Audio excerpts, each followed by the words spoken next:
To my YouTube channel. And दोस्तों, आप कभी भी किसी नई जगह पे जाते हो तो ऑफ़ कोर्स उसके पॉजिटिव और नेगेटिव दोनों इफ़ेक्ट आपके ऊपर पड़ते हैं। बहुत सी चीज़ें आप गेन करते हो, बहुत सी नॉलेज आप गेन करते हो, लेकिन कभी कभी आप कुछ ऐसी चीज़ें फ़ील कर जाते हो जिन्हें फ़ील करने से आपको ऐसा लगता है कि लोगों के थ्रू आपको डिसरिस्पेक्ट किया गया है या फिर आपको डिग्रेड किया गया है। आपको मैं बताऊं कि अगर कास्टिज़्म की बात करें तो कास्टिज़्म ने ना हमारे सोसाइटी में जो लोग हैं उनके दिमाग को डिटर्जेंट के जैसे मतलब ऐसे धो दिया है कि उन्हें इसके अलावा कुछ दिखाई नहीं देता। कास्टिज़्म इसकी शुरुआत जहाँ से हुई थी, जो कि आर्यस थे उन्होंने की थी। जब आर्यस की कम्युनिटी हमारे इंडिया में आई थी तो उन्होंने अपनी कम्युनिटी को 3 पार्ट्स में डिवाइड कर लिया था, जिनका नाम था ब्राह्मणास, क्षत्रियास एंड शूद्रास। शूद्रास उस कम्युनिटी का एक ऐसा पार्ट था जिसमें उन लोगों को एज अ स्लेव्स वो ट्रीट करते थे, और जो भी काम था उनका सारा वो सिर्फ शूद्रास ही करते थे।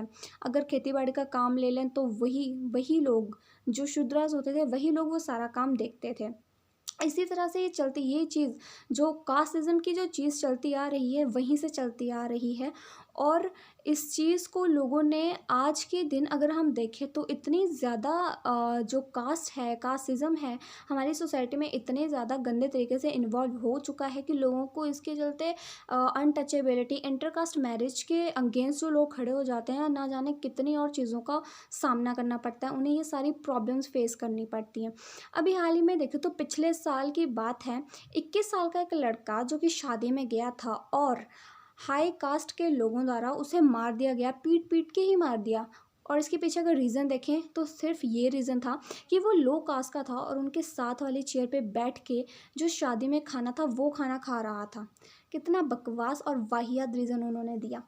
और सेम एक ऐसी ही चीज़ जब पिछले साल ये गुजरात की बात है, एक आदमी के पास एक घोड़ा था। और घोड़ों की बात करें तो पुराने ज़माने में लोग सिर्फ वही लोग घोड़े रखते थे जो कि फाइनेंशियली बहुत ही ज़्यादा स्ट्रांग होते थे।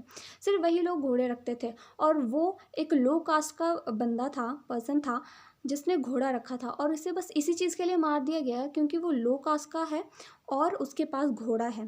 कितना रिडिकुलस और कितना एग्रेसिव सी ये चीज़ है कि मतलब इतनी छोटी छोटी चीज़ों के लिए लोगों को मार दिया जा रहा है। कितनी घटिया सोच, कितनी क्या ही बोले हम लोगों के बारे में।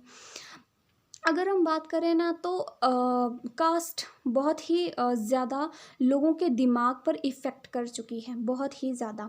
हर एक चीज़ पे डायरेक्टली इनडायरेक्टली लोग कास्ट को इन्वॉल्व करते ही हैं। अब मैनो स्कैवेंजिंग की बात कर लें, वैसे तो टेक्निकली मैनो स्कैवेंजिंग 1993 में ही बैन कर दी गई थी, लेकिन इसका ऑफिशियल डेटा देखें तो 7 लाख से ज़्यादा मैनो स्कैवेंजिंग इंडिया में करी जाती है। और जितने भी मैनो स्कैवेंजर्स हमारे इंडिया में हैं वो सारे के सारे लो कास्ट से बिलोंग करते हैं। और ये मैं आपको बताऊं कि मैनो स्कैवेंजिंग बेसिकली होती क्या है, जिसमें नालियों में जाकर लोग नालियों की सफाई करते हैं, और उन नालियों में इतनी ज़्यादा भयंकर, इतनी ज़्यादा डेंजरस गैसेस होती हैं जो कि पंजेंट स्मेल प्रोड्यूस करते हैं, जो कि बहुत ही ज़्यादा पॉइजनस होती है। और इस गैस के चलते, इन गैसेस के चलते ऑक्सीजन की कमी हो जाती है, और ऑक्सीजन ना हो तो आपको पता ही है कि क्या हो सकता है। इसको ऑफिशियल डेटा के अकॉर्डिंग देखें तो 5 दिन में, इंडिया में 5 दिनों में हर एक मैनुअल स्कैवेंजर की डेथ होती है, हर एक मैनुअल स्कैवेंजर की। इन सब तमिलनाडु में सबसे ज़्यादा मैनो स्कैवेंजर की डेथ, मतलब सबसे ज़्यादा जो रेट है मैनो स्कैवेंजर की डेथ का, वो तमिलनाडु में ही पाया जाता है।